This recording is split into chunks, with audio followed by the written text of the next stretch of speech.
Bonjour Valérie Pécresse. Bonjour, monsieur Da Merci Silva. d'avoir choisi France Bleu. Première question, est-ce que vous avez la complainte de l'heure de pointe? Qu'est-ce que vous voulez dire la complainte de l'heure de pointe? Moi, vous savez, je pars avant l'heure de pointe. Je vous fais écouter ça. Place des fêtes, on roule pas. Place Clichy, on ne roule pas. La Bastille est assiégée. Et la République est en danger.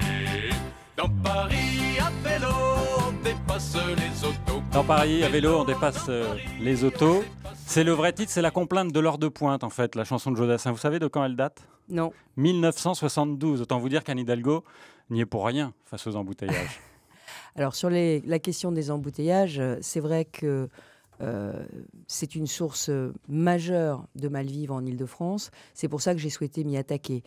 Mais ça ne date pas d'hier. On a l'impression que dans votre guerre avec Anne Hidalgo en ce moment, vous lui mettez tout sur le dos. Ah non, mais absolument pas. D'abord, quand il s'agit de la pollution de l'air, il n'y a pas de place pour la polémique. Il y a de la place que pour l'action. Et l'objectif, c'est qu'on agisse tous ensemble et qu'on tire tous dans le même sens. D'ailleurs, sur la pollution de l'air, permettez-moi de vous dire que la première cause de la pollution de l'air aujourd'hui en Île-de-France, c'est les chaudières polluantes, les vieilles chaudières. C'est pour ça que la région va mettre sur la table 3 millions d'euros pour aider les Franciliens à changer leur vieille chaudière bois. On commence une expérimentation dès maintenant, dès aujourd'hui, sur l'Essonne. Et à partir de janvier, on va l'étendre, on va tripler ce fonds et on va l'étendre au département du Val d'Oise et de la Seine-et-Marne. Petit à petit, on veut que dans tous les départements, on puisse aider les Franciliens à changer leur chaudière. C'est la première cause. Ça fait partie des 8 millions consacrés au plan anti-pollution à partir de l'année prochaine. Nous allons pour l'année multiplier prochaine. par 13 les crédits accordés par la région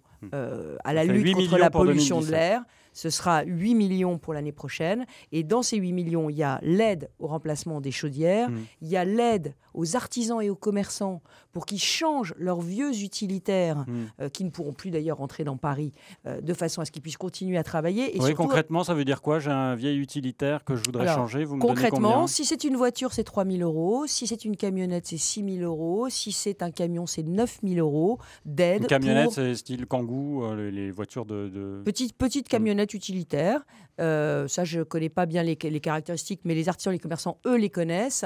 Et en revanche, et sur les chaudières, c'est 1 000 euros pour remplacer une chaudière. Donc la région, elle est dans ce qu'on appelle l'écologie incitative, l'écologie qui va vous aider à changer votre comportement, à changer vos habitudes, pas systématiquement dans le punitif. Oui, mais en même temps, si vous faites cela, c'est comme vous l'avez dit, parce que certaines voitures vont être interdites de circulation dans Paris. Donc il faut bien à un moment envoyer des signaux. Alors, je souhaite que le gouvernement envoie un vrai signal. Vous savez que l'année dernière, pendant la campagne régionale, il y a un an, nous étions tous d'accord. Claude Barthelone, aujourd'hui président de l'Assemblée nationale, Emmanuel Cos, ancienne présidente des Verts et aujourd'hui ministre du Logement, et moi-même, on était tous les trois candidats à la présidence de l'Île-de-France et on avait tous les trois dit il nous faut une écotaxe pour les poids lourds en transit qui circulent en Île-de-France. C'est la loi le prévoit. Quand j'étais ministre, j'avais moi-même signé le contrat écotaxe en tant que ministre du Budget. La gauche, le gouvernement Hollande l'a enlevé. Aujourd'hui, il faut le remettre. Cette écotaxe sur les poids lourds en transit, le Conseil d'État a dit au gouvernement, mais vous devez la mettre en place.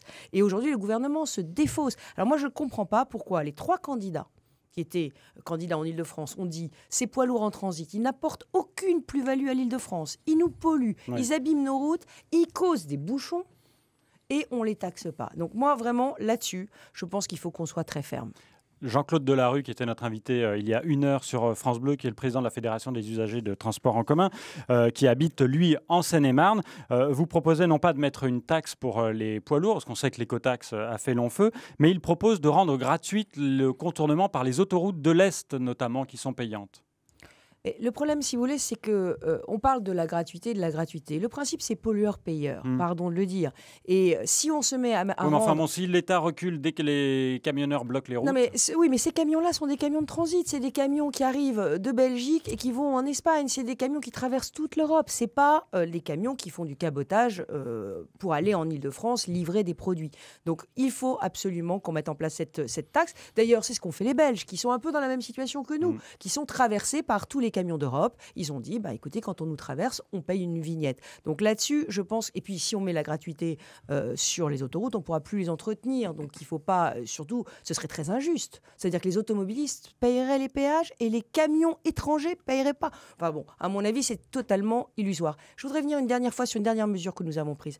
La sortie totale du diesel pour les bus d'Île-de-France à Paris, en petite couronne, en zone urbaine de grande couronne, d'ici 2025. C'est un engagement qui n'a jamais été pris par le syndicat des transports et que nous avons voté il y a quelques jours. France Bleu Matin, il est 8h17. Vos questions à Valérie Pécresse, présidente de la région, au 01 42 30 10 10. Valérie Pécresse vous répond dans moins de 5 minutes. Noé da Silva. Après les pics de pollution, Valérie Pécresse, des parents attaquent l'État. Vous l'avez vu, ils se sont constitués en association. Est-ce qu'on ne pourrait pas être très prudent sur les histoires de voitures, de pollution, notamment quand on voit ce qui s'est passé il y a quelques années avec le cas de l'amiante? Est-ce qu'on n'est pas dans une affaire qui peut être similaire? Et est-ce que vous ne craignez pas un jour d'être cité devant la justice, par exemple? Je pense que tout ce que je fais ne sert qu'à diminuer la pollution. Donc à chaque fois que j'agis, c'est pour aller dans le sens du mieux. Alors est-ce que je pourrais faire davantage? Après, c'est une question de moyens financiers. Mais quand vous critiquez par exemple la fermeture des voies sur berge d'Anne Hidalgo... Non mais attendez, la fermeture des voies sur berge, pardon. Moi, je suis pour la piétonisation du centre de Paris. Donc, qu'on ne me fasse pas de mauvais procès, je suis pour, je l'ai dit, je le souhaite, mais une piétonisation qui se fasse dans la concertation, une piétonisation douce, et une piétonisation qui n'aura pas comme effet d'aggraver les embouteillages, la pollution de l'air et le bruit. Parce que ce qui se passe, moi j'ai mis en place un comité de suivi de cette fermeture, parce qu'elle a été décidée avec une brutalité incroyable, et sans qu'on concerte le reste de l'Île-de-France. Le sujet, il est simple, c'est quoi les conséquences aujourd'hui? Les conséquences, on les a vues. C'est faux, sur la une concertation. aggravation. Christophe Najdowski, qui est l'adjoint à la maire de Paris chargé des transports, a dit dans Paris Métropole, qui est l'association des maires avec la ville de Paris, il y avait cette concertation, les maires ne sont pas venus. Non, attendez, écoutez. On a eu une enquête publique qui a été faite. Enquête publique. Parce que le sujet, c'est pas d'aller voir 3 maires dans un conseil de maires. Le sujet, ça s'appelle une enquête publique. Pour tous les grands projets, le Grand Paris Express, les gares, les tramways, les métros, on fait des enquêtes publiques. Cette enquête publique, elle a été faite sur 4 arrondissements parisiens. Sur 4 arrondissements. Le commissaire enquêteur a rendu un avis défavorable en disant le périmètre de l'enquête publique n'est pas suffisant. Et aujourd'hui, le comité que j'ai mis en place, qu'est-ce qu'il voit? Il voit des bouchons sur le périph', il voit des bouchons sur l'A86, sur l'A4, sur l'A13. Donc le sujet, c'est que les bouchons, ils s'étalent bien au-delà. Le boulevard Saint-Germain, alors que le 5e n'est même pas dans l'enquête. On commence à parler d'évaporation, il faut bien à un moment changer ses habitudes. L'évaporation, c'est un mot gentil pour dire, en fait, le report. Le report des bouchons, là où on ne veut pas les voir, sur le périphérique, dans la banlieue. Eh bien, je suis désolée de dire, il n'y a pas des citoyens de seconde zone qui s'appelleraient les banlieusards et à qui on pourrait transférer toutes les nuisances de Paris. Le sujet, il est simple. Il faut avoir clairement à l'esprit l'impact que la fermeture d'une voie qui recevait 45 000 véhicules va avoir.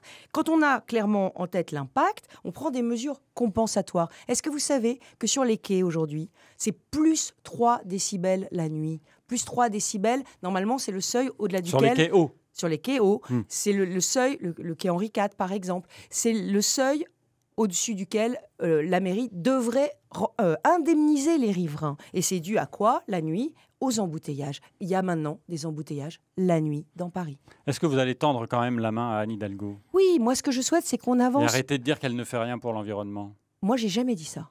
C'est Monsieur Da Silva qui dit l'inverse sur moi. Moi, je n'attaque... Monsieur Da Silva, Carlos Da Silva, c'est pas moi. Oui, Monsieur Da Silva. C'est le président du groupe socialiste que vous avez à la invité région. hier. Exactement. Merci de nous écouter. Non, mais moi, Monsieur Da Silva, Noé Da Silva, je suis pas dans la polémique. Je n'attaque... Un petit peu quand même. Non, j'ai été obligée de déférer la décision sur les voies sur berge devant le juge pour pas qu'elle devienne définitive, pour qu'on puisse la remettre en question, pour qu'on puisse l'améliorer, la changer, la consolider. Le sujet, c'est qu'il ne fallait pas que ça devienne définitive. D'ailleurs, ce n'est pas moi seule qui ai décidé de faire ce recours, c'est les 5 départements LR d'Île-de-France, et c'est aussi 168 maires de banlieue. De droite. De droite, du centre, du modem, sans étiquette, oui, effectivement, mais enfin 168 quand même. Vous savez, il n'y a pas d'un côté les bons qui veulent dépolluer et les mauvais qui veulent polluer. C'est pas vrai. Nous, ce qu'on dit, c'est que l'ennemi, c'est pas la voiture, c'est la voiture polluante et bruyante. Et que c'est très, j'allais dire, un has-been de parler de la voiture comme on en parle aujourd'hui. Parce que demain, le véhicule de demain, il sera électrique, il sera décarboné, il sera silencieux et il sera non polluant. Donc le sujet, c'est la transition, c'est d'aider les automobilistes aujourd'hui, et notamment les foyers les plus modestes, à changer de voiture. Je suis pour une grande prime nationale à la casse pour permettre de passer à des véhicules non polluants. Et pas seulement à la prime de Madame Royal, parce que les 10 000 € de Madame Royal pour le véhicule électrique compensent à peine, et vous le savez, le surcoût du véhicule électrique. Donc ça n'est pas une aide, ça n'est pas une vraie aide. Valérie Pécresse dresse son bilan un an après sa prise de fonction à la région, présidente de la région Île-de-France. Vous lui posez vos questions au 01 42 30 10 10.